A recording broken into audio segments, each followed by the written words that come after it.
ஆண்டவராகிய இயேசு கிறிஸ்துவின் நாமத்தினாலே உங்களை நான் வாழ்த்துகின்றேன்.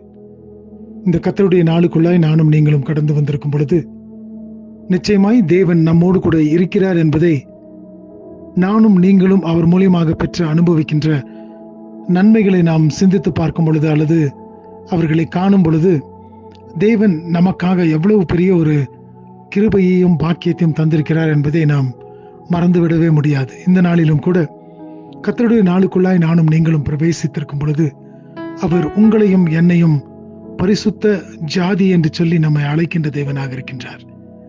எப்படியா இந்த பரிசுத்த ஜாதியாய் நாம் ஆக்கப்பட்டிருக்கின்றோம்?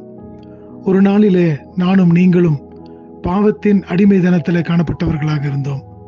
ஒரு நாளிலே நானும் நீங்களும் தேவனை விட்டு தூரம் போனவர்களாக காணப்பட்டவர்களாக இருந்தோம். ஆனால் ஆண்டவராகிய இயேசு கிறிஸ்து இந்த பூலோகத்திலே வந்தது நிமித்தமாய் அவர் உங்களுக்காகவும் எனக்காகவும் தம்முடைய ஜீவனை கல்வாரி சிலுவையிலே அவர் கொடுத்தது நிமித்தமாக, அவருடைய சரீரம் உங்களுக்காகவும் எனக்காகவும் பிற்கப்பட்டது நிமித்தமாய், அவருடைய ரத்தம் உங்களுக்காகவும் எனக்காகவும் சிந்தப்பட்டது நிமித்தமாய் இன்றைக்கு ராஜரீக ஆசாரிய கூட்டம் அல்லது பரிசுத்தமுள்ள ஜனங்கள் என்று சொல்லி அழைக்கப்படும்படியான ஒரு மேன்மையான பாக்கியத்தை நானும் நீங்களும் பெற்றிருக்கின்றோம். இந்த கர்த்தருடைய நாளிலும் கூட ஒரு வசனத்தை நான் வாசிக்கின்றேன். எசேக்கியேல் 37வது அதிகாரத்தின் 26வது வசனத்தை நான் வாசிக்கின்றேன். எசேக்கியேல் chapter 37 verse 26. நான் அவர்களோட சமாதான உடன்படிக்கை செய்வேன், அது அவர்களுக்கு நித்திய உடன்படிக்கையாய் இருக்கும். நான் அவர்களை நிலைப்படுத்தி அவர்களை வர்த்திக்க பண்ணி அவர்கள் நடுவிலே என் பரிசுத்த ஸ்தலத்தை என்றென்றைக்கும் ஸ்தாபிப்பேன். எனக்கு பிரியமான தேவஜனமே, ஆண்டவர் சொல்லுகின்றார் இஸ்ரவேல் ஜனத்தாரை பார்த்து, நான் இப்படிப்பட்ட காரியங்களை அவர்களோடு கூட நான் செய்வேன் என்று சொல்லி. ஏனென்று சொன்னால் அவர் நம்மோடு கூட ஒரு உடன்படிக்கையை செய்திருக்கின்றார். நாம் அவருடைய பிள்ளைகளாகவும் அவர் நம்முடைய தகப்பனாகவும் இருக்கிறார் என்பதை நானும் நீங்களும் அவர் செய்த உடன்படிக்கை நிமித்தமாக அறிந்து கொண்டவர்களாக காணப்படுகின்றோம். இந்த இடத்துல வாசிக்கின்றோம், நான் அவர்களோடு சமாதான உடன்படிக்கை செய்வேன். எந்த வித ஒரு கலகமான காரியத்திற்கும் அல்ல, சமாதான உடன்படிக்கையை உங்களோடும் என்னோடும் செய்கின்றவராக அவர் இருக்கின்றாராம். அதை செய்தபடியினாலே அது நமக்கு நித்திய உடன்படிக்கையா இருக்குமா என்று இன்றைக்கு சொல்லிவிட்டு கடந்து போகின்ற காரியம் அல்ல. அவர் நம்மோடு கூட செய்திருக்கின்ற உடன்படிக்கை நித்திய உடன்படிக்கையாய் காணப்படுகிறது.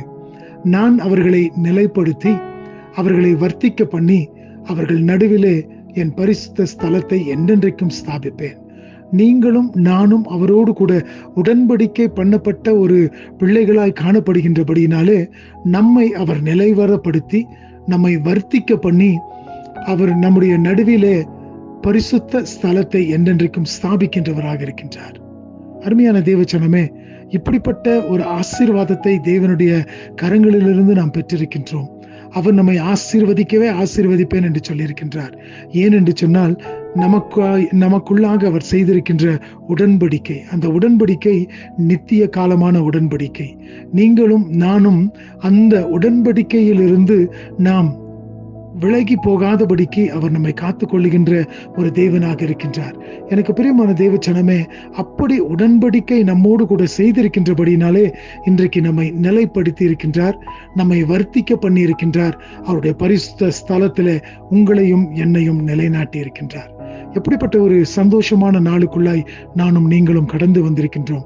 இந்த கர்த்தருடைய நாளிலும் கூட ஆலயத்திற்கு சென்று தேவனை ஆராதிப்பதற்கு முன்பதாக இந்த வசனங்களை கேட்கின்ற நீங்கள் தாமே உங்களை பரிசுத்தப்படுத்திக் கொள்ளுங்கள். ஏனென்று சொன்னால் நானும் நீங்களும் ஆராதிக்கின்ற தேவன் பரிசுத்தமுள்ள தேவனாக இருக்கின்றார். உங்களையும் என்னையும் அவர் பரிசுத்தப்படுத்தி இருக்கின்றார். தம்முடைய ரத்தத்தை சிந்தி நம்மை சுத்திகரித்திருக்கின்றார். இப்படிப்பட்ட ஒரு நம்பிக்கையின் விசுவாசத்தோடு கூட தானே இந்த நாளுக்குள்ளாய் நாம் கடந்து போவோம். தேவனுடைய ஆசீர்வாதம் நம்மோடு கூட காணப்படுவதாக. ஆமென்.